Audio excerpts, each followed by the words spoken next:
Tan olish kerak. Toshloq tumanidagi Chek, Quyi Yakatut mahalla fuqarolar yig'inlaridagi aholi elektrdan shikoyat qilib, ko'p marotaba tahriyatimizga murojaat yo'llaganlar. Simyog'och muammosi, sifatsiz simlar qo'yilganiga 50-60 yil bo'lgan transformatorlar. Buning natijasida aholining ko'p texnologiyalari nosozlanganligi haqiqat. Mana istalbada nima bor? Na ko'chamizda. Istalbalarni tortiladi, simlaring qo'yiladi. Yo'llaringa shaqal to'kilib asfalt bo'ladi dedi. Mana yo'q. Shu sababli mahalla fuqarolar yig'inlarida yashovchilar mas'ullarning eshigini ko'p qoqdilar, muammoni so'zladilar, yozma topshirdilar ham. Oxiri murojaat yechim topadigan bo'ldi. Tumandagi Chek mahalla fuqarolar yig'inida beton simyog'ochlar o'rnatildi. Kuchlanishga dosh bera oladigan transformator ham. Hozirda ishchilar tomonidan sip simlari tortish, aholi uylariga olib kirish ishlari amalga oshirilmoqda. Aholi bilan suhbatlashamiz. Ularning so'zlashicha, murojaatdan avval elektr sifati 100-120 voltni ko'rsatar edi. O'sha bitta podstansiyaga qaragan bo'lgan. Aholi mutasaddilarga murojaat yo'llaganidan so'ng ko'p ishlar amalga oshirilibdi. Masalan, ko'cha boshlariga alohida transformator ham olib kelib o'rnatildi. Tahlil maqoluvdik, iltimos qiluvdik.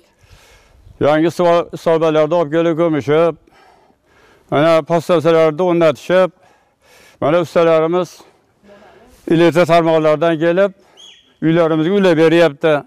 Rahmat amalariga, ishlariga rivoj. Shu yili tumandagi ko'p mahalla fuqarolar yig'inidagi transformatorlar yangilanib, simyog'och tayanchlari o'rnatildi, simlar tortildi. Bu sa'y-harakatlarning barchasi aholi farovon yashash uchun. 15 ta transformator punkti haqli quvvatdagi 1200 ta temir beton tayanch yangiladik. 37,5 kilometr yangi tarmoq qurdik bu yil.